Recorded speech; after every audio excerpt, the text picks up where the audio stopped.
नमस्कार दोस्तों, मैं डॉक्टर पवार। मेरे चैनल पे एक बार फिर आपका स्वागत है।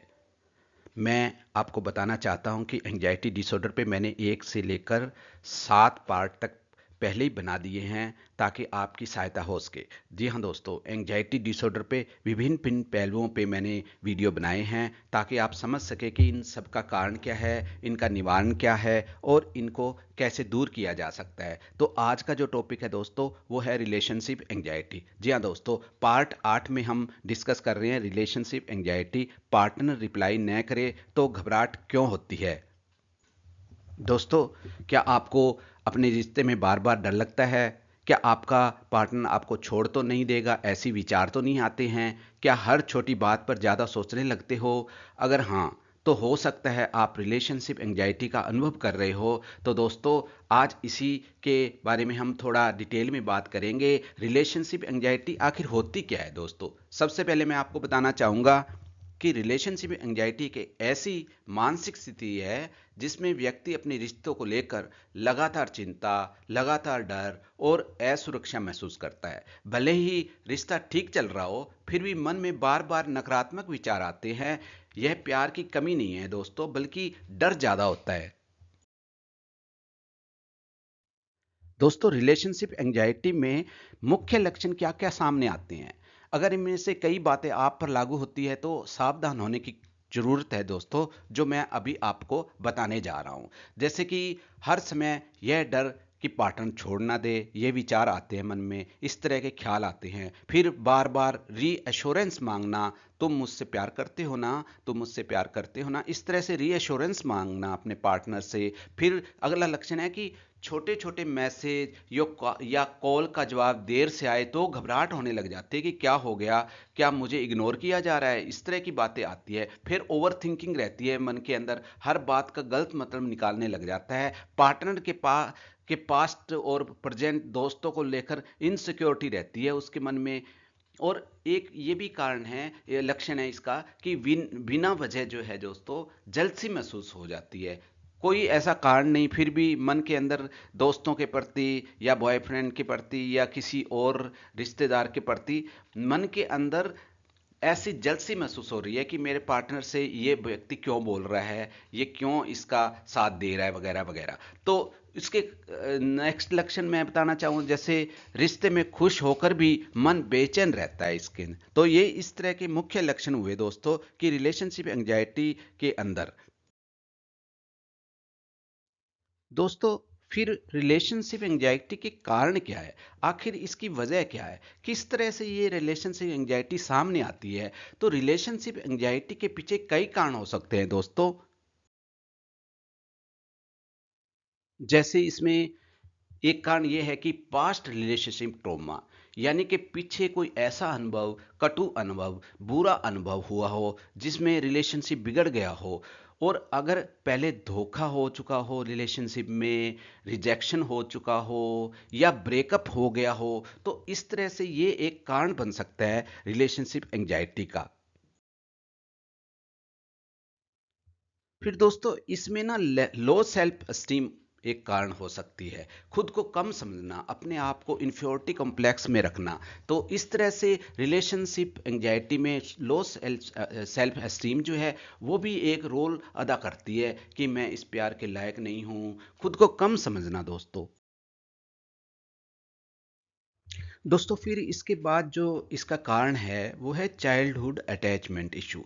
हाँ जी दोस्तों, कई लोगों में ऐसे पाया गया है कि बचपन में इमोशनल निगलेक्ट हो जाता है, यानी कि उनको भावनात्मक जो है इग्नोर किया जाता है, उनकी भावनाओं के साथ खेला जाता है या उनकी भावनाओं की तरफ ध्यान नहीं दिया जाता है, या असुरक्षित माहौल है, या किसी तरह की कोई ट्रॉमा हो, मानसिक फिजिकल ट्रॉमा हो।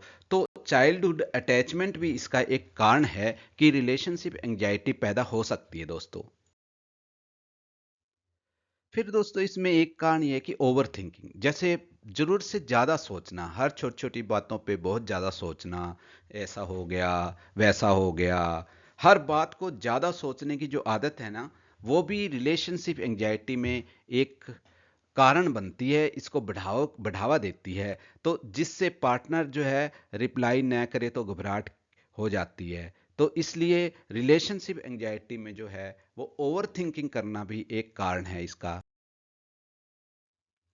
दोस्तों फिर एक कारण है कि फियर ऑफ अबेंडनमेंट, यानी कि ऐसा मन के अंदर भय कि मैं कहीं अकेले न रह जाऊं, यानी कि मेरा साथी छूट ना जाए, बिछुड़ ना जाए, मुझे छोड़कर ना चला जाए, मैं जीवन में अकेली न रह जाऊं या मैं जीवन में अकेला न रह जाऊं। इस तरह से मन के अंदर विचार आते हैं फियरफुलनेस के। तो ये भी एक कारण है इसका।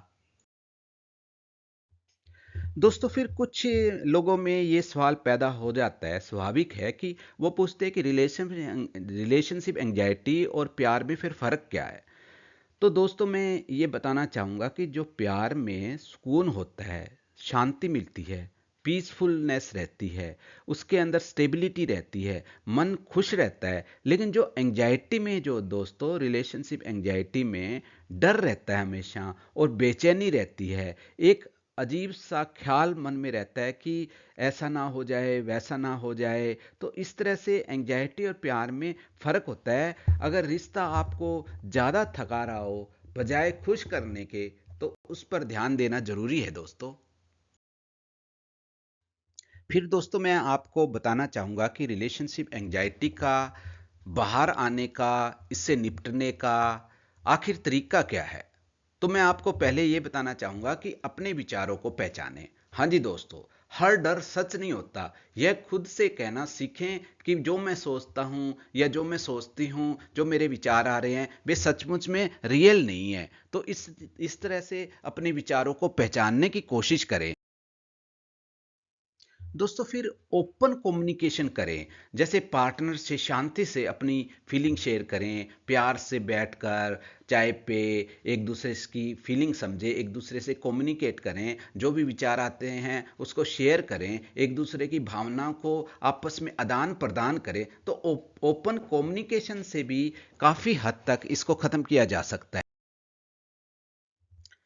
फिर दोस्तों सेल्फ लव पर काम करें, जैसे कि खुद की वैल्यू समझें, अपने आप की रिस्पेक्ट करें, अपने आप की डिग्निटी को ऊंचा उठाएं। तो सेल्फ लव पे बात करेंगे, आप काम करेंगे, तो आपका रिलेशनशिप एंजाइटी का इशू खत्म हो जाएगा। और उसके बाद बाउंड्री बनाना सीखे दोस्तों, जैसे कि हर समय वैलिडेशन की जरूरत नहीं है कि मैं तुमसे प्यार करता हूँ क्या, मैं तुमसे प्यार नहीं करती हूँ क्या, बार बार पूछना कि क्या तुम मुझसे प्यार करते हो, वगैरह वगैरह।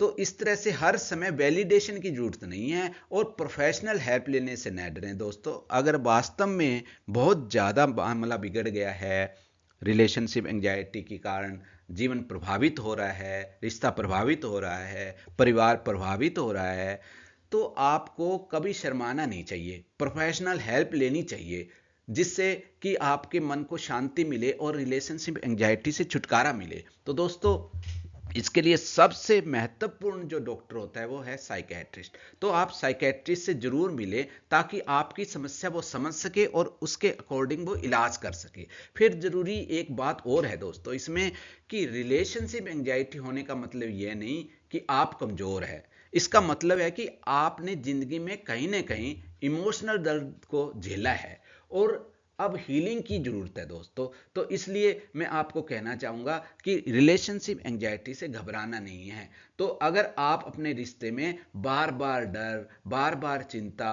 और बेचैनी महसूस करते हैं, तो दोस्तों इसे नज़रअंदाज मत कीजिए। अगर ये बहुत ज़्यादा आपके जीवन को प्रभावित कर सकता है, प्रभावित कर रहा है और परिवार को भी प्रभावित कर रहा है, रिश्तों को प्रभावित कर रहा है, बच्चों पे भी प्रभाव पड़ रहा है, तो इसे नज़रअंदाज मत करें, इग्नोर मत करें। सही समझ, सही कम्युनिकेशन और सही सलाह के कारण जो है इससे बाहर आया जा सकता है। तो दोस्तों मैं आपको अंत में इतना ही कहना चाहूँगा कि मेरा प्रयास अगर आपको ठीक लगा हो, मैंने ये साधारण भाषा में आपको समझाने की कोशिश की है, क्योंकि रिलेशनशिप एंजाइटी दिन भर दिन बढ़ती जा रही है। समाज जैसे जैसे अर्बनाइजेशन हो रहा है, जैसे जैसे मॉडर्न हो रहा है, इस तरह से ये रिलेशनशिप एंजाइटी भी बढ़ती जा रही है दोस्तों। तो मैंने ये समझाने की कोशिश की है साधारण भाषा में। अगर आपको ये मेरा प्रयास ठीक लगा तो मेरे चैनल को लाइक करें, सब्सक्राइब करें और दोस्तों के साथ शेयर करें दोस्तों, ताकि मैं आगे और से अच्छे अच्छे वीडियो आपके सामने लेकर आऊं। थैंक यू दोस्तों।